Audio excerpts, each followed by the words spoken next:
This video was brought to you by Stormberg, a route planner, MisterGreen, Kempower and Marcus Bil. Yo, what's up? We are now in Lucid. Which variant is this again? This is the Grand Touring. Grand Touring. And I'm going to do my first drive in the Lucid now. And you know, I have never tried it before, but somehow I managed to figure out how it works. Because everything is intuitive, like it's supposed to be. So the first impression is that I hear a little bit of motor whining. Do you know this is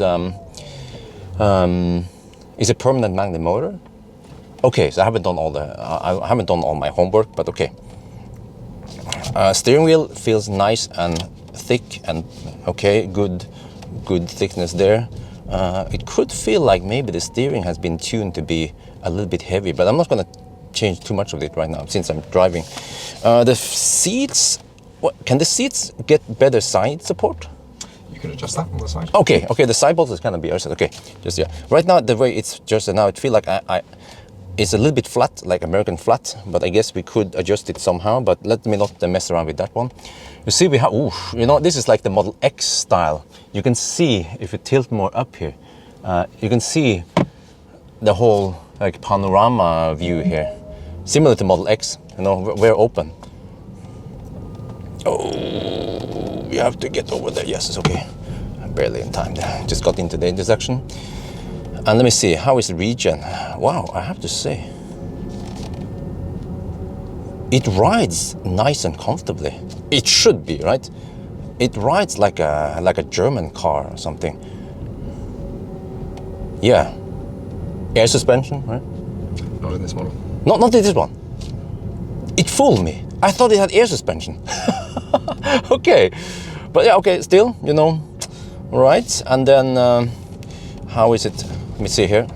Turn signal. Yeah, everything is just set up to be what you what you expect it to be.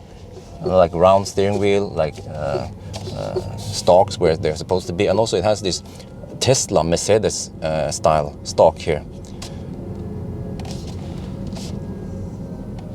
And then let me get the feel of the regen. If I go a little bit faster, and then,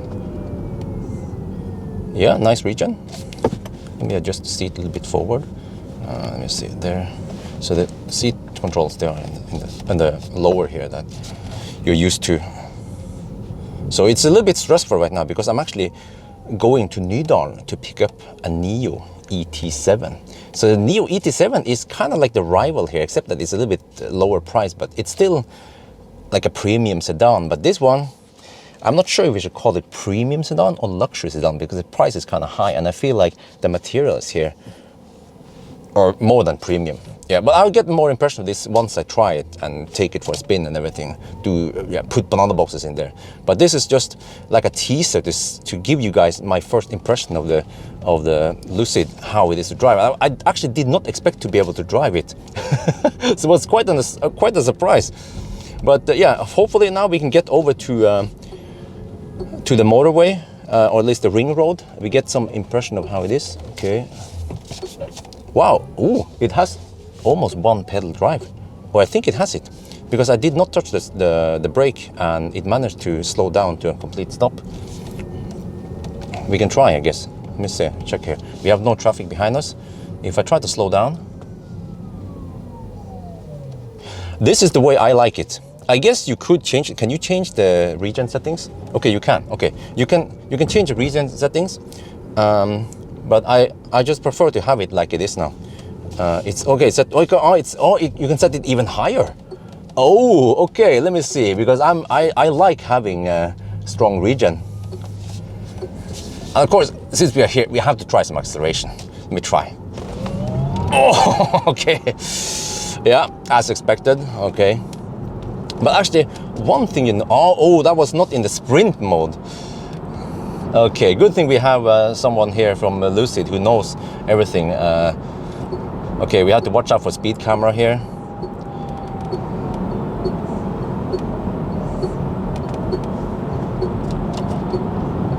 Okay, just traffic. How is the noise level? We are in a tunnel. Wait, let's see. I try to self-cancel. Interesting. You have to hard. I tried to soft press. It will not self-cancel. Hard press. That is interesting. I need to actually go the other way around. So I'm doing this typical thing I would do like in a Tesla Model 3, but it doesn't respond like that. But it has this, yeah, soft. It actually, the stalks here reminds me of Tesla Model 3 because you have the soft one and you have the hard one, yeah. And then it goes there. Oh, and then you see the blind spot, or there's a side repeater that pops up when you push the side, yeah, the blinkers. So one thing I want to listen to is, we are in a tunnel right now. Let me check something here. Oh, this, yeah, does it have double glazed window or acoustic windows? Okay, it has acoustic glass. Also in the rear, or, okay, also in the rear, all right. So it actually feels relatively quiet. Yeah, it is actually very quiet in here. It should be, right? And like I said, you know, the car tricked me. I thought we had air suspension because the ride is really nice and comfortable. And I need to go a little bit faster. I need to go more over bumps. But I try to get the feel of how the car rides over bumps. But also, right now, I haven't really tested out the auto steer and everything. I see there's cruise control here. Let me see if I can figure it out how to make it work. Watch the road, okay. This is distance, okay. Okay, somehow I did not figure it out, but whatever, yeah. Okay, let's just focus on driving. So, let me try again. So now the region is set to a higher level. Yeah, it's strong now, okay. We can set it back to smooth, okay. Yeah. So the pedal, everything feels, how do I put this? Like, the stuff that I am in touch with, which is the seat, the steering wheel, the stalks, the pedals, they have good resistance. They also well tuned. Like, when I can go smooth, I can go slow. If I floor it, you know, it just leaps forward. So it has. Oh, by the way, how do you adjust the steering wheel? You have to do it there. Oh, it's like Tesla style.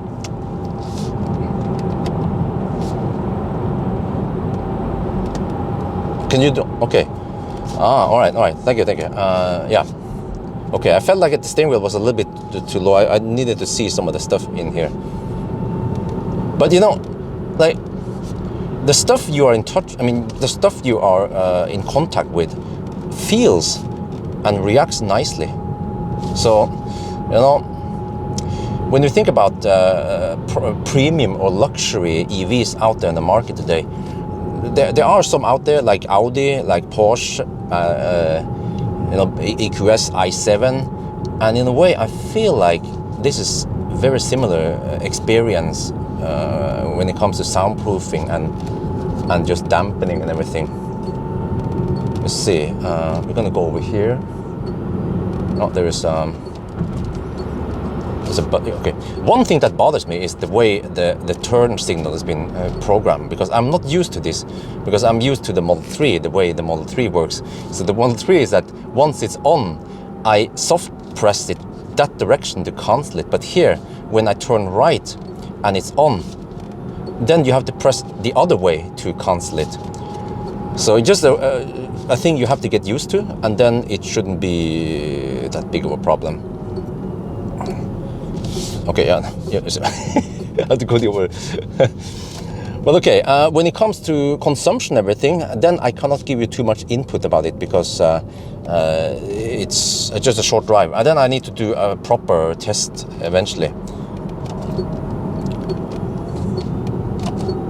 But one thing, yeah, is that I hear actually, I don't know if you guys can hear, you have this e-tron style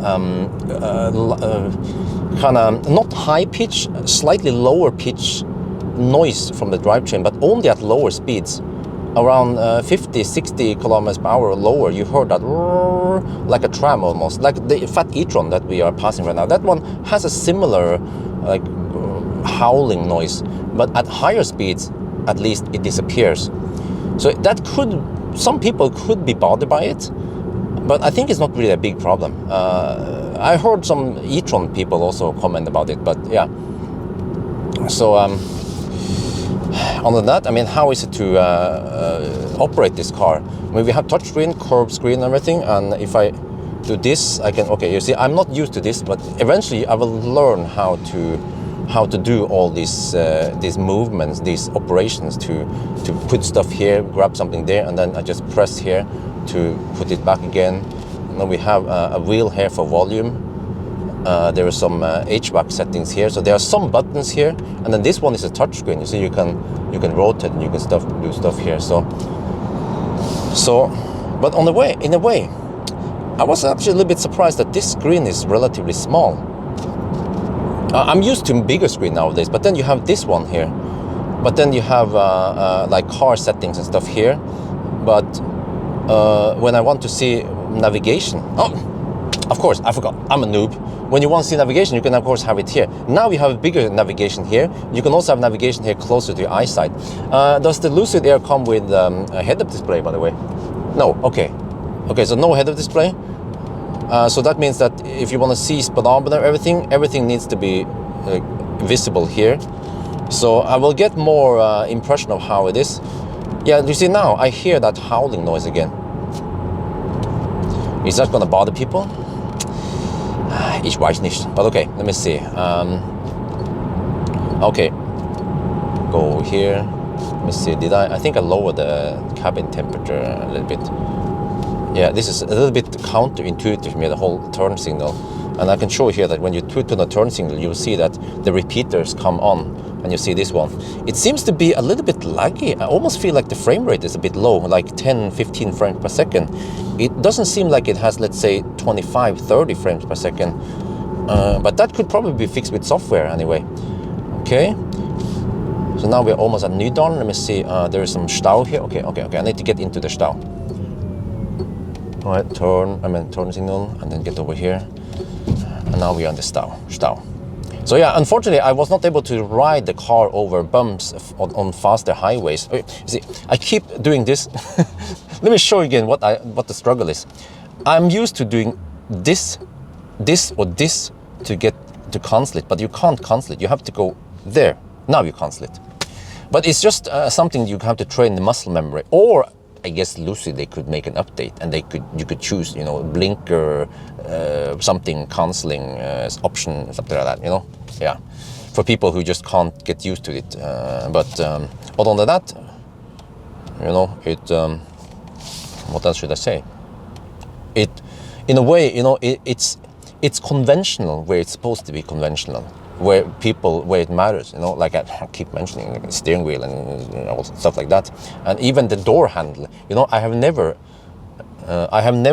sat in the car before, and I have actually, maybe on purpose, not watched too many Lucid videos, and then I figured out how to open the door.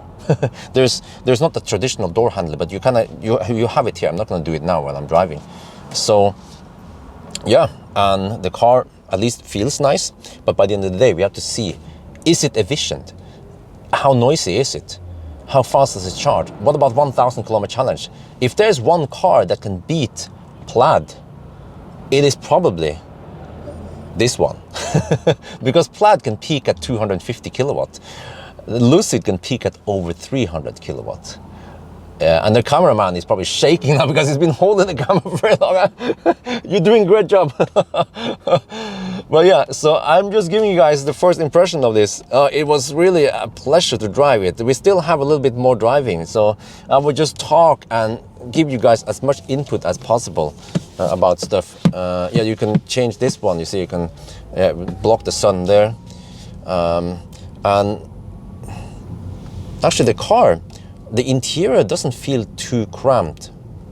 Yeah, it feels relatively open. So yeah, well, I have to, okay, there's a phone call coming. Okay, that was a phone. Yeah, so I'm actually picking up a Nio ET7.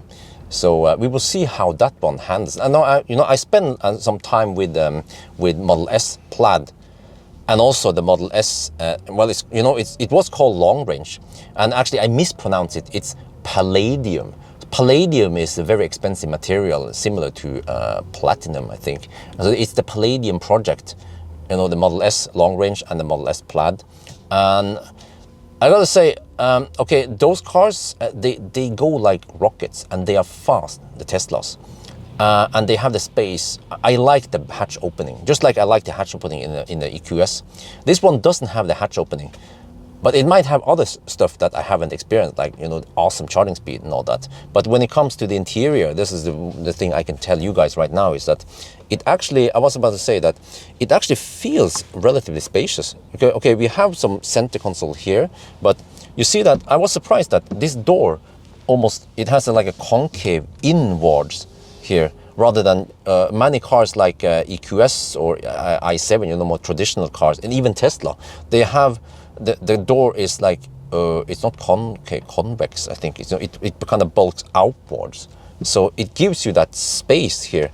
And I'm not a big guy, but I'm at least not bothered by it, and I guess a big guy will even feel it nice and comfy in here. So what else should I say? Yeah. It's it's nice. I'm trying to think now. What are you guys looking for when you watch my videos? What do you want me to say? Unfortunately, I don't have too much input yet. So I did a quick review of the interior. It looks nice and feels nice. It has cool features.